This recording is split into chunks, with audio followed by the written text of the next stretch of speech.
తిరుపతి అలిపిరి నరకదారిలో మరోసారి చిరుతల సంచారం కలకలం రేపింది. భక్తులు భయంతో కేకలు వేయడంతో 2 చిరుతలు అడవిలోకి పారిపోయాయి. వెంటనే అటవీ శాఖ సిబ్బంది రంగంలోకి దిగి వాటి జాడ కోసం గాలిస్తున్నారు. భక్తులు జాగ్రత్తగా ఉండాలని టీటీడీ సూచించింది. గుంపులు గుంపులుగా భక్తులను కొండపైకి పంపుతున్నారు.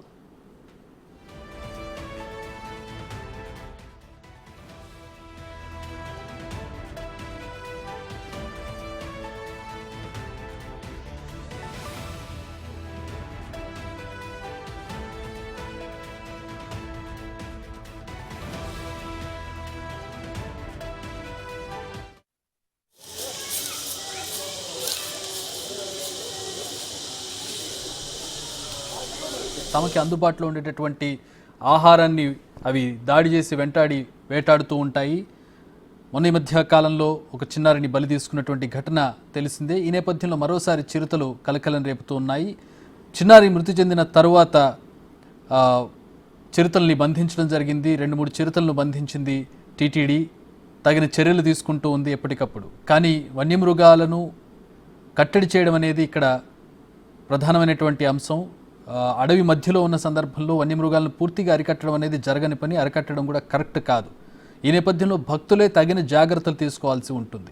నడకదారిలో రాత్రిపూట వెళ్ళకపోవడం, 6 తర్వాత ఈ మృగాలు వేటాడుతూ ఉంటాయి. డే టైంలో చాలా తక్కువగా వేటాడుతూ ఉంటాయి. అలాగే తమ ఎత్తులో ఉండేటటువంటి వారిని మాత్రమే వేటాడుతుంటాయి. అంటే నిలబడి తమకంటే ఎత్తుగా ఉండేటువంటి వాళ్ళని వేటాడే పరిస్థితి ఉండదు. చిన్నపిల్లల్ని లేదంటే చిన్నపిల్లల్ని వదిలేసి పేరెంట్స్ ముందు వెళ్ళిపోవడం జరుగుతున్న సందర్భాల్లో చిన్నపిల్లల మీద అవి దాడి చేస్తూ ఉంటాయి. లేదంటే ఎత్తు తక్కువగా ఉన్న వారి మీద దాడి చేస్తూ ఉంటాయి. చిరుతపులులు కానీ ఇతర మృగాలు కానీ గుంపులుగా వెళ్లే సందర్భంలో వారి మీద దాడి చేయవు భయంతో, లేదా కేకలు వేసిన సందర్భంలో పారిపోతూ ఉంటాయి. సో ఇలాంటి జాగ్రత్తలు తీసుకోవడం, చేతిలో కర్ర క్యారీ చేయడం అనేవి జాగ్రత్తలు తీసుకుంటే ఈ ప్రమాదాలు జరగకుండా ఉంటాయి. సో ఇప్పుడు టీటీడీ ఎట్లాంటి చర్యలు తీసుకుంటోంది? మళ్ళీ చిరుతలు కనిపించినటువంటి పరిస్థితుల్లో ఇప్పటికైతే ఏ దాడి చేయలేదు. అవి కనపడగానే భక్తులు అరవడంతో అవి అడవిలోకి పారిపోయాయి. సో ఇప్పుడున్నటువంటి పరిస్థితి ఏంటి? టీటీడీ ఎట్లాంటి చర్యలు తీసుకుంటోంది? మా ప్రతినిధి దామోదర్ని అడిగి తెలుసుకుందాం. దామోదర్, వారం రోజుల్లో మరోసారి బస్సులు కనిపించాయి. ముఖ్యంగా వారం రోజుల క్రితము అలిపిరి ఎగువ ఘాట్ రోడ్డు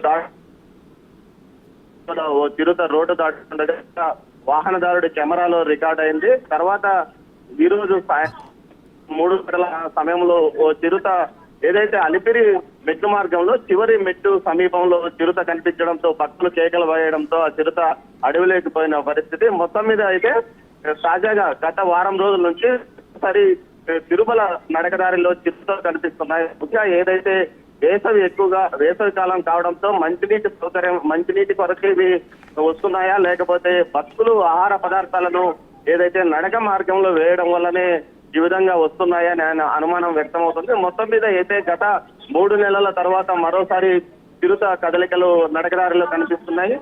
మొత్తం మీద అయితే భారీ ఎత్తున నడకదారిలో అటు 2 వైపులా ఏదైతే అలిపిరి నడకదారితో పాటు శ్రీవారి మెట్టు మార్గంలో కూడా పూర్తి స్థాయిలో సీసీ కెమెరాలను ఇప్పటికే ఏర్పాటు చేసిన పరిస్థితి. భక్తులు అనుక్షణం కమాండ్ కంట్రోల్ రూమ్ కూడా ఒకటి అటవీ శాఖ అదేవిధంగా టీటీడీ సంయుక్తంగా ఏర్పాటు చేసి చిరుత కదలికలను గమనిస్తున్న పరిస్థితి. అయినప్పటికీ చిరుతలు అడవిలో కాబట్టి ఖచ్చితంగా దామోదర్ ఇది ఇప్పుడు కొత్తగా వచ్చినటువంటి సమస్య కాదు. మృగాలు అనేవి అడవిలో ఉంటాయి, ఇది అందరికీ తెలిసిన విషయమే. టెంపుల్ కూడా అడవిలోనే ఉంది. ఇటు మృగాల్ని ఆపడానికి వీలు కాదు, భక్తుల్ని ఆపడానికి వీలు కాదు. సో ఈ రెండింటికి మధ్య మార్గం ఒకటి ఉంటుంది. అంటే ఒక పగడ్బందీ అనేటువంటి ప్రణాళికతో, దీర్ఘకాలికమైనటువంటి ప్రణాళికతో టీటీడీ ఎందుకు వ్యవహరించింది అంటే చిరుతలు దాడి చేయగానే వాటిని పట్టుకోవడమో, లేకపోతే చిరుతలు కనబడగానే వాటిని అరిచి బెదిరించి పంపించేయడం, ఇలాంటివి చేయడం అనేది తాత్కాలిక ఉపశమనం మాత్రమే.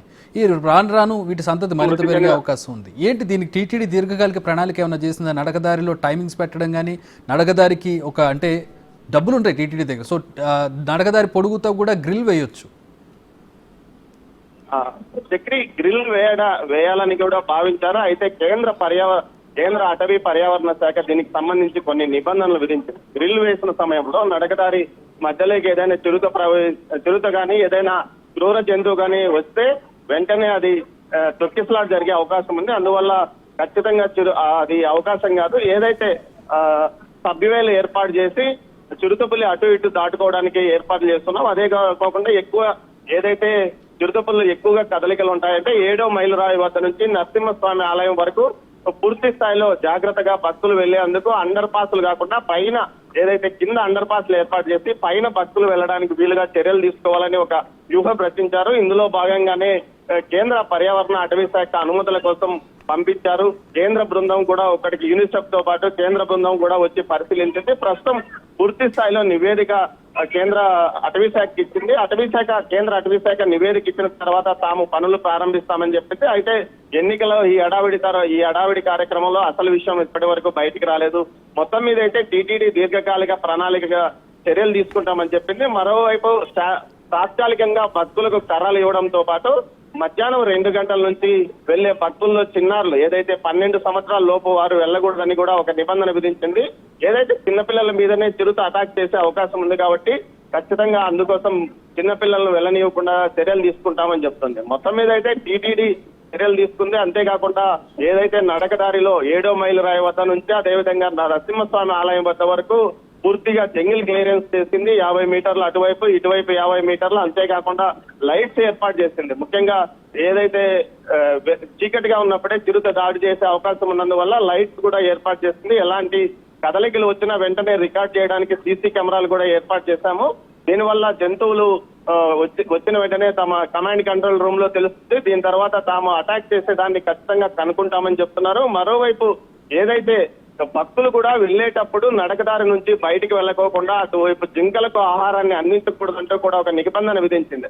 అయితే ఈ నిబంధనలు భక్తులు ఎక్కడా పాటించకపోవడం కూడా కొంత ఇబ్బందికరంగా మారింది. మొత్తం మీద అయితే అటు టీటీడీ కొన్ని నిబంధనలు విధించినప్పటికీ భక్తులు వాటిని పాటించడం లేదని అదే తెలుస్తుంది. సమస్య. భక్తులు ఆ నిబంధనలు పాటించరు. సమస్య ఏదైనా వస్తే టీటీడీనో లేకపోతే ప్రభుత్వాన్నో అనేటటువంటి పరిస్థితుల్లో కనబడుతూ ఉంటారు. ప్రధానంగా టీటీడీ కొన్ని నిబంధనలు విధించింది. ఇప్పుడు మీరు చెప్పినట్టుగా కర్ర పట్టుకెళ్ళడం కావచ్చు, రెండవది చిన్నపిల్లల్ని వదిలిపెట్టకుండా ఉండడం, 2-3 గంటల తర్వాత పిల్లలతోటి నడక మార్గంలో వెళ్ళకపోవడం, లేదంటే అప్రమత్తంగా ఉండడం, ఇలాంటివి ఎవరు కూడా ఫాలో అవునటువంటి పరిస్థితి. గుంపులుగా వెళ్ళమంటే ఎక్కడో ఒకళ్ళు నడుస్తూ ఉంటారు, మరో దగ్గర ఇంకొకరు నడుస్తూ ఉంటారు. ఒంటరిగా ఉన్న వాళ్ళ మీద దాడులు చేస్తూ ఉంటాయి. పిల్లల్ని వదిలిపెట్టి వీళ్ళ దారిని వీళ్ళు వెళ్తూ ఉంటారు, పిల్లల మీద దాడి చేస్తూ ఉంటాయి. సో తగిన జాగ్రత్తలు తీసుకుంటే ఇలాంటివి అంత త్వరగా దరికి వచ్చే అవకాశం ఉండదు. All right, thanks for the updates Damodar.